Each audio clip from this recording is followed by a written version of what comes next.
ሌላ ባልተቋረጠው የበቀልና የፍቅር ስሜት እየተናወጠች ነው። ጂቫን አጠገቧ አለ።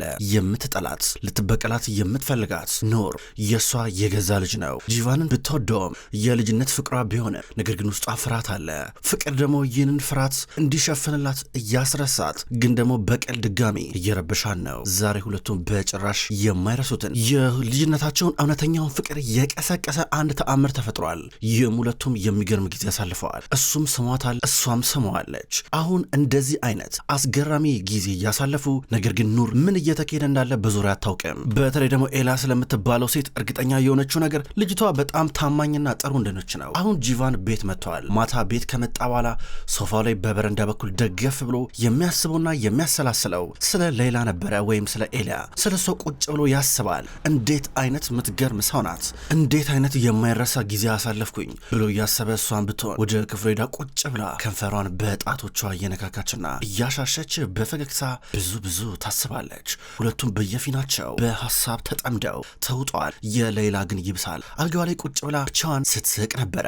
እሱም ቢሆን እንዲህ ተመስጦ ባለበት ሰዓት ላይ በድንገት ቤተሰቦቹ የሆነ ፕሮግራም ነበራቸው፣ ደርሰው እየመጡ ናቸው። ኑር ባሏ ቱፋን፣ የቱፋን እናትና አባት እነ ሴማ በቀጥታ ወደሱ እየቀረቡ ነበረ። ከየት እየመጣችሁ ነው በዚህ በማታ በማለት ይጠይቃቸዋል። እዚህ የሆነ ፕሮግራም ነበረን እኮ አልነገርንም ነበር እንዴ እያሉት እየተቀመጡ ነበር። ኢፔክስ ይላል የሱን ታናሸት። ኢፔክ ያው አልጋው ላይ ያለችው ዛሬ አልወሰርናትም አላገኛትም እንዴ እያሉ ነበር። ቅድም ሲደውሉለን ነበረ። ምን ነው ስልክ አሉት። ከጓደኛዬ ጋር ነበርኩኝ አላየሁትም ነበር፣ ስልኬ ሳይለንት ሆኖ ነበር ለዛ ነው ብሎ ይናገራል። ከጓደኛዬ ጋር ስትል ጓደኛ ሴት ናት ወይስ ወንድ ብላ አንዱ ትጠይቃለች። እንዴ እያለ እሱ በአንድ በኩል ይመለከታል፣ ነገር ግን ሊናገር ዝግጁ ነው። በጣም በህይወቱ ደስተኛ ነው። ደስተኛ ያደረገችው ጄረን አይደለችም፣ እንደውም ኤላ ናት። አሁን ስለሱ ምንም ነገር ሳይደብቅ ነው መናገር የሚፈልገው። በእርግጥ እንደውም ያው ሀሳባችሁን ከሰበሰብኩ አይቀር የሆነ ነገር ላወራችሁ ፈልጌ ነበረ ማለት ያው እያለ ገና ሲጀማመር፣ ነገር ግን ሌላ በመስኮት በኩል ፍጥጥ ብላ ስትመለከት እየጀማመረ እንደሆነ ገባት። ይህን ነገር ማስቆም አለባት። ምን ተፈጠረ? ምንድነው? ችግር አለ እንዴ? ልጃችን ንገረና ምንድን ነው እያሉ እየጠየቁን ነበረ። እሱ በረዥሙ እየተነፈሰ ነው። ድንገት ሌላ ከክፍሏ እየወጣች ነው። በል ንገረን እያሉ ጫኑታል። እሷ መጣች። እንደምን አመሻችሁ፣ የሚጠጣ ነገር ምን ላምጣ፣ እንኳን ደህና መጣችሁ ስትላቸው ነበረ። ከዛ እነሱ ምንም አንፈልግም አሏት። ተራ በተራ ሁሉም ምንም አንፈልግም እያሏን ነበረ፣ ቱፋንን ጨምሮ። እናመሰግናለን ይሏታል። ሻይ ቡና ካስፈለገ በማለት መልሳ ሌላ ጫን ብላ ጠየቀች። ኤልያ እናመሰግናለን አልንሽ እኮ መሄድ ትችላለች፣ ችግር የለም አለቻት። ኑር ድምጿን ለስለስ አርጋ። ይህን ጊዜ ሌላ ለጂቫን በአይኗ ምልክት እየሰጠችው ነበረ፣ ምንም ነገር እንዳትናገር ብለው። ገብቶታል እሷ ያለችው ነገር። ከዛም በኋላ በል ንገረን እያሉ ነበር። ከዛ እሱ ስራ የሆነ ነገር ልነግራችሁ ፈልጌ ነበር፣ በቃ ይቀር ብሎ ተጠርፎ ይሄዳል። ይሄ ልጅ ምን ሆኖ ነው? ምን ነከው? ቆይ ሰርጉ እየደረሰ በመጣ ቁጥር የበለጠ ግራ እየተጋባ እየመጣ ነው። ምን አግኝቶ ነው? ቆይ ይባባላሉ። በአንድ በኩል ሌላ ወደ መኝታ ክፍሏ ከገባሽ በኋላ ወደ ጓደኛዋ ደወለች። የነሽ በአስቸኳይ ነው እፈልግሻለሁ፣ ችግር ተፈጥሯል እያለቻን ነበረ። በሌላ በኩል ፈርዳ እንዲሁም ማሊ በውስጥ በኩል ናቸው። ይሄ ልጅ ግን ከሰሞኑ ግራ እየተጋባ እየመጣ ነው ትላለች ፈርዳ። ምን ችግር አለው ታዲያ? ወንድ ልጅ ሊያገባ ሲል ግራ ይጋባል። ሁላችንም ይሄ ያለፍንበት ነገር ነው። አዎ ብዙ ነገር እኮ አለ። የህይወት ስትረስ አለ፣ ጭንቀት አለ፣ ሀሳብ አለ። በይኔ ፍቅሬን መድኃኒትሽን ዋጪ፣ እንቅልፍ እንዳያስቸግርሽ እያላን ነበረ።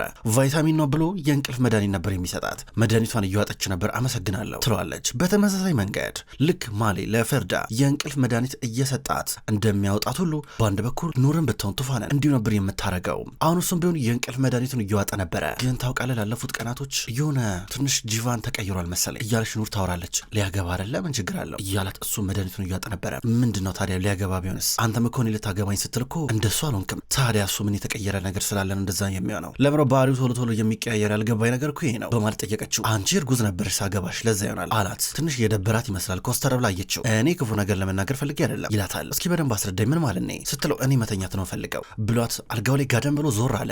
ከዛ እሷ በቃ እኔ ፊልም እያየሁ ቀስ ብዬ እተኛለሁ ደህና እደር ብላው ፊልም አይቷን ቀጠለች። በሌላ በኩል ሌላ ከጓደኛዋ ጋር እየተገናኘች ነው። ቪዳን የምትባለዋ ጓደኛዋ ከመጣች በኋላ ሌላ እኔ እኮ ለአንቺ ስለማስብልሽ እኮ ነው፣ ለአንቺ ለጤንነትሽም ላለሽበት ሁኔታ ስለማስብ እኮ ነው። ተጠንቀቂ፣ እኔ እያስጠነቀቅኩሽ እኮ ነው። ምን ብዬ ነግሬሽ ነበር ባለፈው ሳገኘሽ? እኔ አንቺ ነገር በጣም እያስፈራኝ ነው። እቺ ሴት በዛ በልጅነትሽ ድሃ ሆና ያሉ ነገር ማድረግ ከቻለች አሁን ምን ልታረግ እንደምትችል መገመት አይከብድም። ያለሽን ነገር በሙሉ ጨርቄን ማቄን ሳትይ ሻንጣ ሻንጣሽን ይዘሽ ልብስሽን ሰብስበሽ ከዛ ቤት ውጪ ትላታለች። አልወጣ በቀሌን ሳለ በቀል የትም አንሄድም። እኔ የኔ ጥፋት አይደለም ነገር ግን በቀላታለሁ ስትል ነበር። ቢያንስ አንድ ጊዜ እንኳን ተረጂ ብላ ሌላ ጓደኛዋን እየተማጸነቻት ነው። በዚህ ነገር እንኳን ቢሆን ደግፊኝ አለቻት። ማድረግ ያለብሽን ነገር ልንገርሽ ሂጂና ጂቫን ከዚህ በኋላ ይህ ነገር ድጋሚ አይፈጠርም። ስለተፈጠረው ነገር በሙሉ ይቅርታ በይው። እሷን ፍቅረኛ አለው የእሱን ህይወት ከበጠበትሽ ከኑር ጋርም ከሁሉም ጋር ነው የምትጋጨው። ረሳሹ እንዴ ሌላ አንቺ ማንዶንሽ ረስተሹ ነው እንዴ ብላ የጠቀቻት ነበር። ቪዳን ጓደኛዋን አቀፈቻት። ሌላ እየከፋት ነው አለቀሰች። ሁለቱም በዚህ መንገድ ይላቀሳሉ። ጂቫን ቢሆን ግራ ገብቶታል። ከዛም በኋላ ለጓደኛው ቴክስት ላከለት። ረዥም ቴክስት ለፍቅረኛ የሚላክ ቴክስት ነበር የላከለት። ጓደኛው ቴክስት አነበበና ደወለለት። ሄሎ አንተ ስታስበው ለረዥም ጊዜ አብራህ በፍቅር የቆየችውን ፍቅረኛህን በዚህ በበጣሽ ቴክስት እለይሻለሁ ምናምን ካንቺ ጋር መለየት ፈልጋለሁ ስትላት የምታምን ይመስላል እንዴ? እኔ እንዲህ ብጽፍ እንደዚህ ብጽፍ ትተዋለች ምናምን ነገር አለ። እች ልጅ ልታገባ ልቧንም በሙሉ ሰጥታለች። ሜሴጅ በመጻፍ ብቻ ስታስበው ይህን ነገር የምታስተካክል ይመስላል እንዴ? ጂቫን እውነቱን ብትቀበል ይሻላል፣ መራራ እውነቱን። ይህች ልጅ አንድ ጊዜ ስለ ሳምካት አይምሮንም ልብንም ትቆጣጠሯለች እንዴ? ጂቫን አስተውል እንጂ እያለው ነበረ። አይደለም ይኸውልህ ጓደኛዬ የመመሰለ ስሜታችን የጋራ ነው አላል በመካከላችን የሆነ ደስ የሚል በቃ ኬሚስትሪ ነገር አለ እንዴ ብዬ ልንገር እያል ነበረ። አስብ ይኸውልህ አንተ ማሰብ ተስኖ አላሰብ ይህን ቴክስት ግን እንዳልክላለ ጄረን አይገባትም የምሬ ነው አለበዚያ ችግር ውስጥ ትገባለህ እያለው ነበረ። ሌላ እያለቀሰች ወደ ክፍሏ እየመጣች ነው። ነገር ግን ጂቫን ቀድማ ማናገር አለባት። ወደ በሩ ልትጠጋ ነው። ጂቫን ከጓደኛው ጋር ስልክ እያወራ ነበረ። ጓደኛው ተው እያለው ነበረ። ድንገት የጂቫን መኝታ ክፍል በር የተንኳኳው። ከዛ በሩን ሲከፍተው የመጣችው ሌላ ነበረች። ላናግር ፈልጋለሁ አለችው። እሺ እየሰሞሽ ነው ይላታል። ከዛ እሷ ቅድም የሆነው ነገር በሙሉ በስተት የተፈጠረ ነገር ነው፣ ቅድም ተሳስተናል ሁለታችንም፣ ድጋሚ ይህ ነገር አይፈጠርም ብላው ሄደች። እሱ በሩን ዘጋው። ተበሳጨ። እሷን ባየተናነቃት ወደ ክፍሏ እየገባች ነበረ። ጓደኛዋ ይህ ሁሉ ሲሆን በርቀት እያየች ነው። ብራቮ ብላት በእጇ ምልክት ሰታት ትሄዳለች። የዛኑ ሰዓት ምሽት ላይ ኑርና ማሊ የሆነ ቦታ ተቀጣጥረዋል። በሌሊት ጠርተዋለች። እሺ በዚህ በማታ ለምንድን የጠራሽኝ እያለን ነበረ። ከቫይታሚኖቹ ጋር የእንቅልፍ መድኃኒት ቀላቀል አላልኩም ነበር አለችው። እኮ ጨምሬያለሁ ታዲያ እንዳልሽኝ ምን የተለየ ነገር አለ? እንደገና ደግሞ ከቡና ጋርም ቀላቅዬባታለሁ። በቃ በደንብ እንድተኛ ነው የሚያረጋት። እንግዲህ ይሄ ነገር ይፈጠራል ብለሽ እንዳታስቢ ግን በፍጥነት እያለን ነበረ።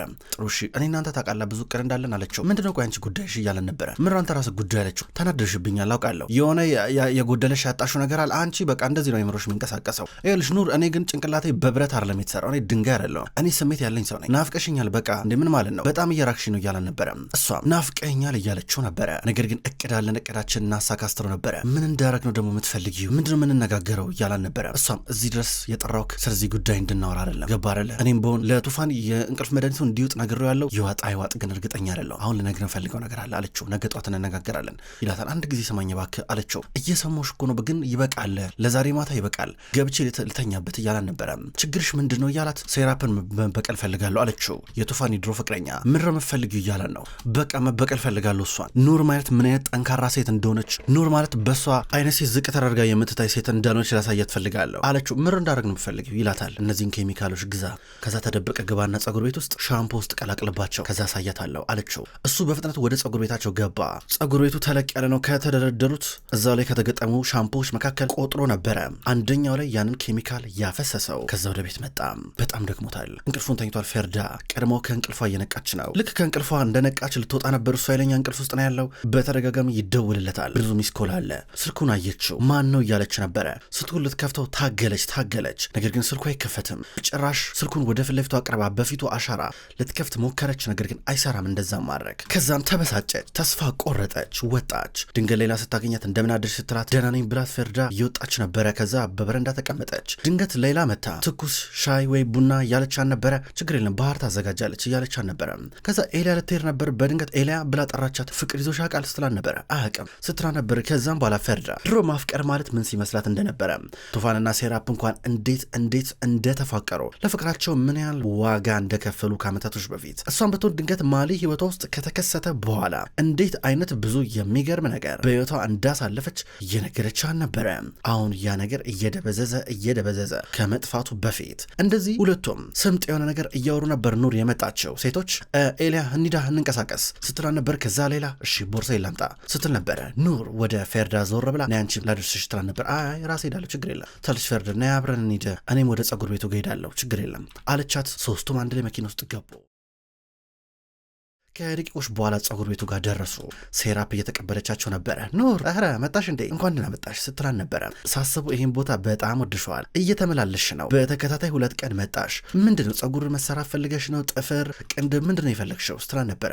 ባለፈው ለታ እዚህ የመጣው ቀን መጥፎ የሚያስጠላ ነፍሳት አይቼ ነበረ እና እሱን ነፍሳት ላጠፋ ኬሚካል ለመርጨት ነበር የመጣሁት ስትላ ነበረ። አይ እንደዛ እንኳን አትበይ፣ የኛ ፀጉር ቤት በጣም ንጽህናውን የጠበቀ ፀጉር ቤት ነው፣ እንደዚህ የሚባል ነገር የለም። ምናልባት ዘንብ፣ ቢምቢ ምናምን የመሳሰሉ ነፍሳቶችን አንቺ ተሸክመሽ መመጪ ከሆነ ወይ ቦርሳሽ ውስጥ ይዘሽ መመጪ ከሆነ አላቅልሽም ስትላን ነበረ። አይ እንደዛ አይደለም ያወራሁት፣ ለማንኛውም ብዙ ደንበኞች አሉሽ፣ ከነዚህ ሻምፖ ውስጥ ምን አይነት ኬሚካል እንደሚወጣ ማን ያውቃል? እስኪ ተመልከች፣ ድንገት እየታጠቡ እያለ አንደኛዋ ፀጉሯን ቢያቃጥላት ፀጉር ቤትሽን በአንድ ቀን ሳዘጋው ምናልባት የፋርማሲ መድኃኒቶች ወይም ደግሞ እነዚህ ጸረ ነፍሳት ኬሚካሎች ምን ያህል ፀጉር እንደሚያቃጥሉ ወይም ቆዳ እንደሚልጡ ግን ታውቂያለሽ? እዚህ ሻምፖ ውስጥ ኮክቴል ሳይሆን ቸኮሌት ሳይሆን ያለው ያ ኬሚካል አለ ብልሽ እንዴ ልደነግጭ ነበረ ብላ የአሲዱን ስም ነገረቻት። ከነዚህ ሻምፖ ውስጥ መካከል አንደኛ ውስጥ አለ ብላ ፍንጭ ሰጠቻት። ሴራፕ ታያት። የእሷ ደንበኞች ፀጉራቸው ጭንቅላታቸው ሲቃጠልና ቆዳቸው ሲላላጥ ታያትና ደነገጠች። በተለይ ደግሞ ከሰራተኞቿ ጋር ከወንዶች አጣቢዎች ጋር ሲጣሉ። ከዛም በኋላ አሁን ሴራፕ ለመነቻት። ምን ላርግልሽ ምረ የምትፈልጊው ስትላት ይቅርታ ጠይቂ ስትላን ነበር። ፌርዳን ብትሆን ፈራች። ይህ ፀጉር ቤት ከሴራፕ ጋር አብረው የከፈቱት ነው፣ ይቅርታ ጠይቂ እሷን ስትላን ነበረ። ሳትወድ በግዷ ሴራፕ ይቅርታ ጠየቀች። የትኛው ሻምፖ ኬሚካል እንዳለበት እዛው ኑር ነግራት ከኔ ጋር ተሳፈጪ ብላት እየወጣች ነበረ። ሴራፕ አበደች። ወደ ራሷ ክፍል ገባች። ፌርዳ እየመጣች ውጭልኝ ስትላን ነበር፣ ክፉ ነገር እንዳትናገራት። ኑር እንዲሁ አሁንም ኤላ ከዛ ቦታ አራቆም። ፌርዳ ኑርን ምን አርጊ ነው የምትላት ልጅቷን እያለቻን ነበረ። የሚገርመው ነገር ኑር የምትጋጫው ከሴራፕ ብቻ አይደለም ከፌርዳ ጋርም ጭምር ነው። አንቺን ቦታሽን የማትዢ ከሆነ አንቺንም ስርዓት አስይዝሻለሁ እያለቻን ነበረ። ሌላ ተደብቃ ይህንን እያዳመጠች ነበረ።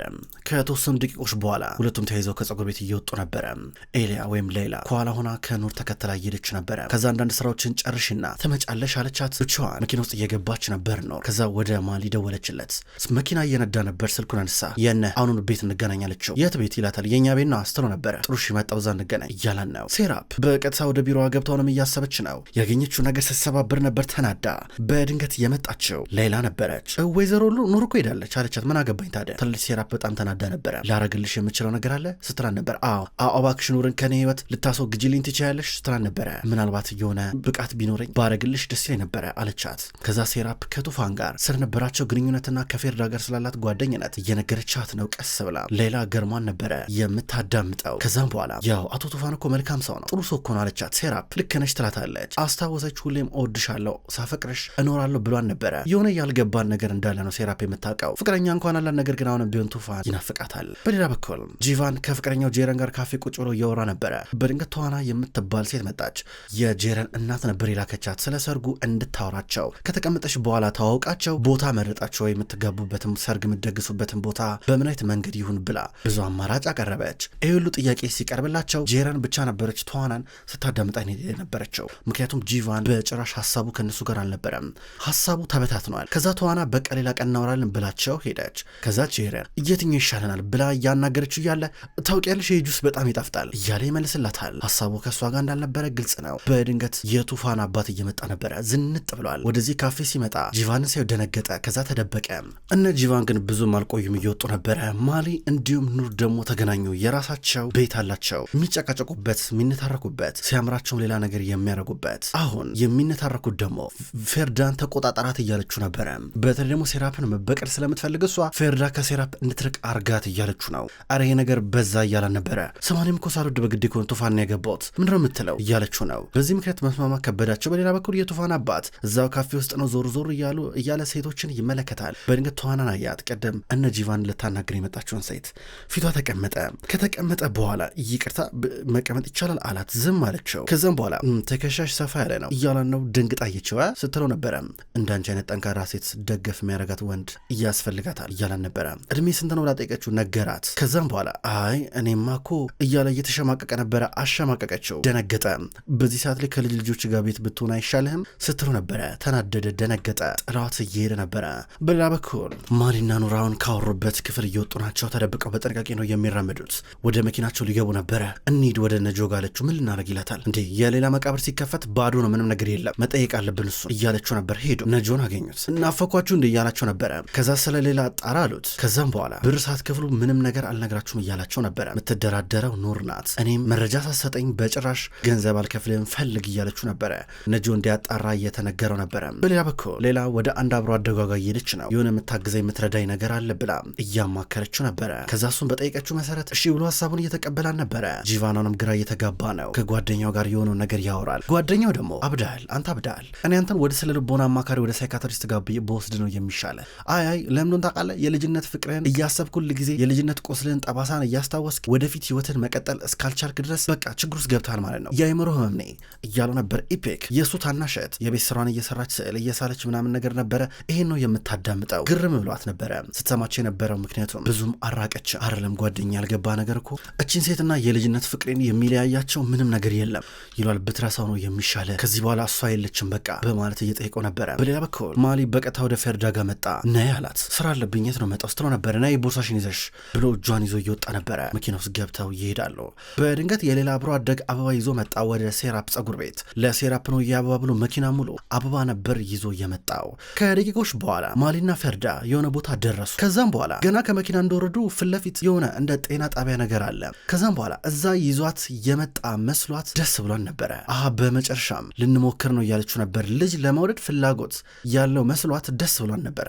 እሱ ግን ያና መቴጆኒ የሆነ አሪፍ ነገር ምሳሌ ጋብዝሽ ነው እያላን ነበር። አበባ ሰጣትና ሁለቱም ወክ ማድረግ ጀመሩ።